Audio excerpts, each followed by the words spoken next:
welcome to the Real News Network. I'm Paul Jay in Washington. Now joining us from Kansas City, Missouri is William Black. He's a former financial regulator during the Reagan and Bush and a little bit of the Clinton administration. He's an associate professor of economics and law at the University of Missouri in Kansas City. Thanks for joining us again, Bill. Thank you. So the Senate Finance Regulation Bill has been passed. The big challenge facing this legislation was whether this financial regulation policy would in fact end the structural blackmail Wall Street held the country to.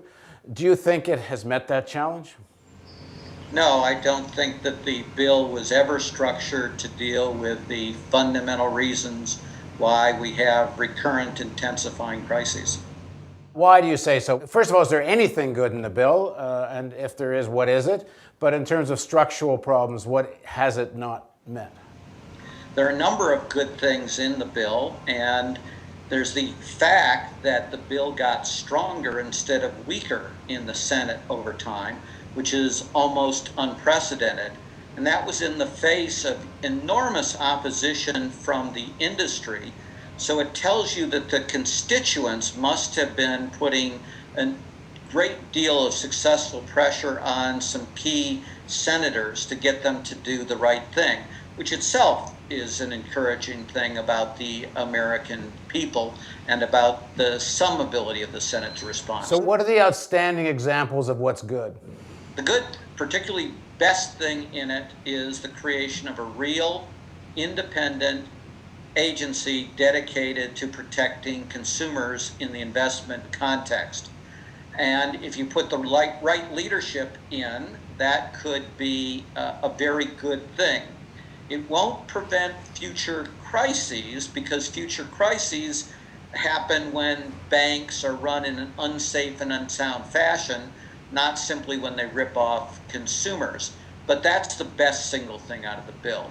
There are other good things in the bill. There are, for example, restrictions on how you pay some of the professionals involved in the process.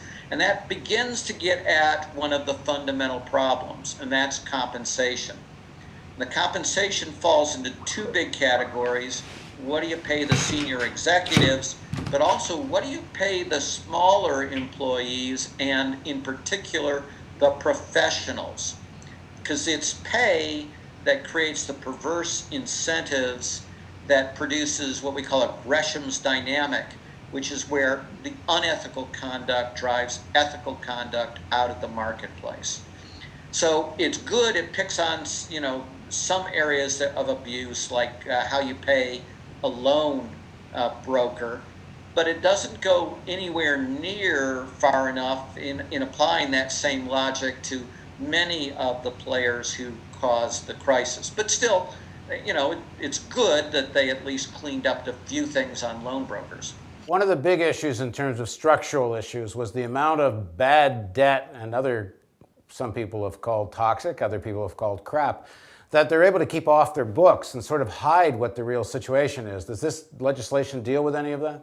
No, and that's particularly disappointing and disingenuous. So, and there's all this show about how we're supposedly going to increase capital requirements for big banks, but net, we have dramatically reduced capital requirements for the big banks, and not just the big banks, because we gimmick the accounting rules.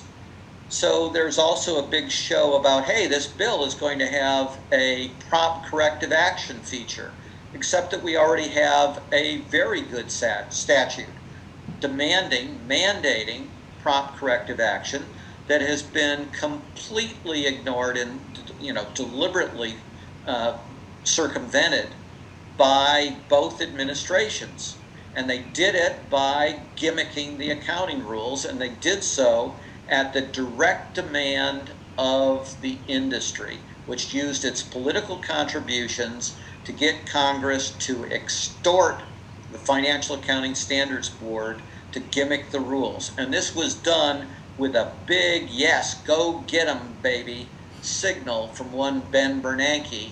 And of course, President Obama reappointed Bernanke after he had done, not only failed as a regulator, but instituted this massive cover-up designed to evade the prompt corrective action law.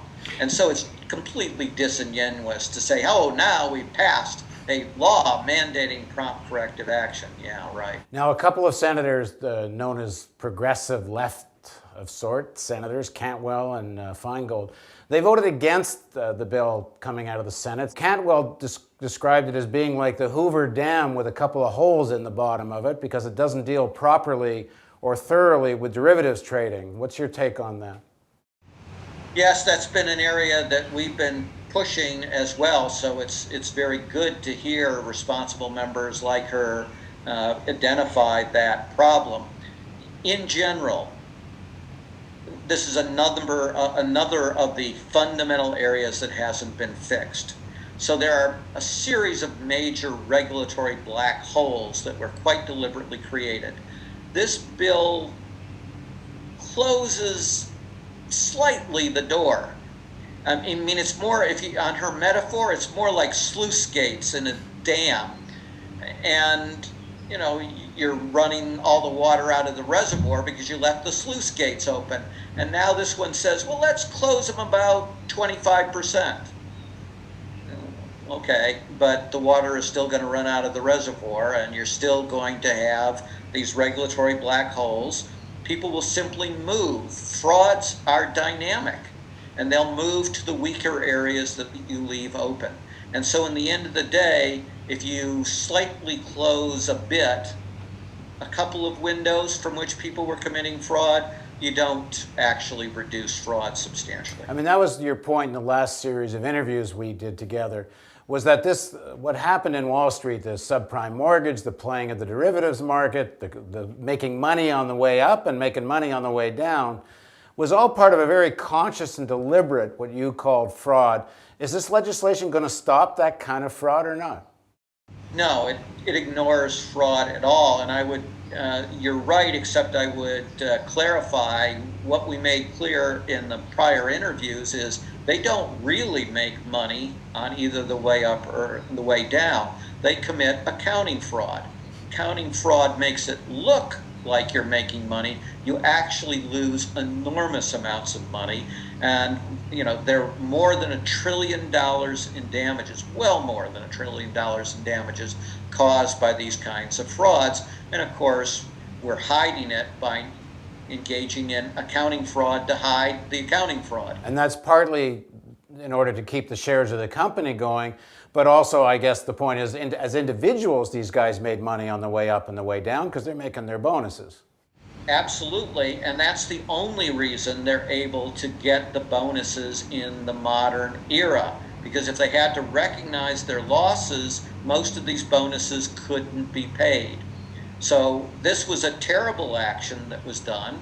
It's done in contravention of everything we purport to believe in this legislation that just passed in the Senate, and people ignore it. Okay, in the next segment of our interview, let's talk about what you would recommend to the House and the Senate. They're going to negotiate this bill, so the final wording's not done. So if they came to you and say, okay, if you think this is all just show, what should we do? So let's do that in the next segment of our interview with Bill Black on the Real News Network.